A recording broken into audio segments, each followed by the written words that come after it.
I want to bring in business and markets analyst and Newsmax contributor Seth Denson and accounting professor at Montclair State University, Dan Geldrud. Gentlemen, good morning. Let's start with the markets. They finished the day down, but as of this morning, futures are up ahead of the opening bell. We got the news yesterday that inflation was cooling, and while, yes, that seems like it might be good news for the economy, there's actually a lot of concerns from the Fed that the banking crisis could cause a recession later on in the year.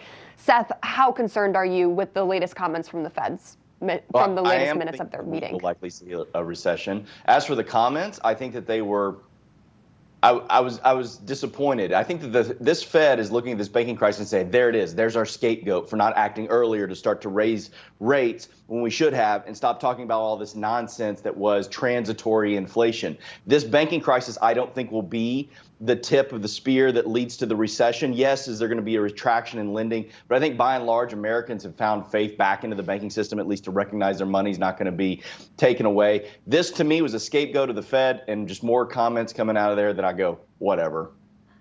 Yeah, I mean, I agree. Kind of switching gears here. I know we haven't talked about Twitter in a while, but Elon Musk's social media giant, it's back in the news. First, NPR had become the first major U.S. news outlet to quit the Twitter feed. Musk then revealed how many employees he's shed since taking over. It was roughly 80% of the company. Dan, is Twitter's future in danger, or is NPR just upset that they called them out for accepting money from the state?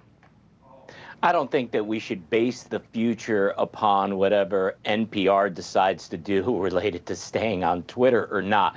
Look, here's what we all have to accept. No one actually knows what Elon Musk is thinking. And if I had a guess, which is dangerous, he's doing what he has to do to make Twitter lean and profitable. And we're probably not seeing what his exact end game is just yet. So he's keeping us all guessing. But in my opinion, he has a plan, and we just don't exactly know what it is yet.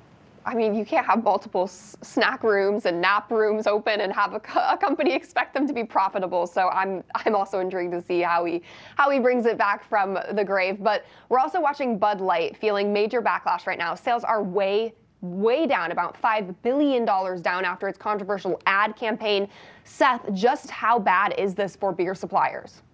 Well, that's the thing. We don't often think about kind of what we'll call the little guy. That is the retailer, the supplier, the distributor. Bud Light is a brand, but much like Ford is a brand and there's dealers, it's the beer industry works the same way. And so they're feeling it, especially in rural areas, Christina, because this is the area that's saying, hey, I'm done. Enough's enough. Now, positive, I don't think Americans are going to stop drinking beer. It's just a matter of what beer they buy now. And Bud Light, Budweiser, Anheuser-Busch has multiple brands. Those other brands aren't suffering. Corona, Stella Artois. See, I wanted to just say Artois.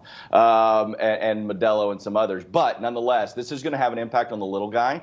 And Budweiser's been really silent. No tweets, no nothing since all this controversy. Right. Well, I mean, they did say that they have a lot of social media influencers and that they market to a wide variety of people. I know that they were trying to reach younger generations to try and drink their beer with this, but it doesn't seem to be working out. They seem to have alienated their more loyal customers because of it. We're also watching Walmart. It announced it's closing half of its stores in Chicago, a major reversal from the retail giant's plan to expand in the Windy City. Dan, what's going on here? I know that they say that their stores are performing poorly, but these stores are also right in the heat of all of that violence, all of the shootings within the city.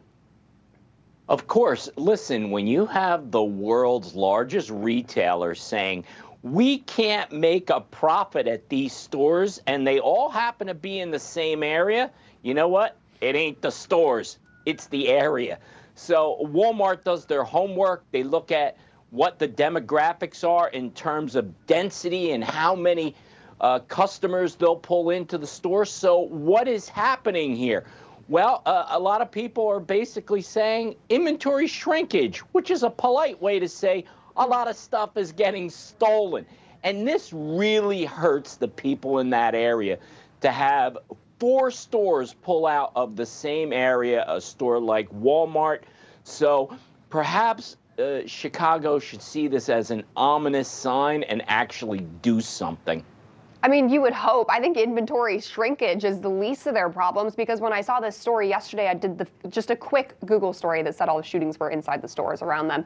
Everyone, though, right now is feeling this economic pinch. Even the NBA feeling the financial challenges as if COVID wasn't enough. Seth, we're hearing the league has called for limited hiring and reduced spending.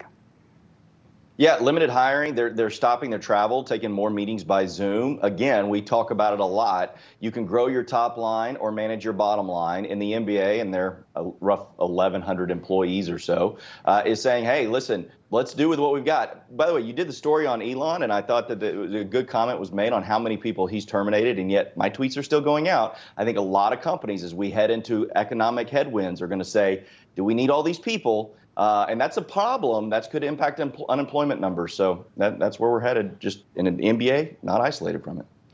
Exactly. This month, tax month, deadline is quickly approaching to file your taxes. Dan, you are our accounting expert. I know there are some delayed filings in some places depending on where you live. What do people need to know?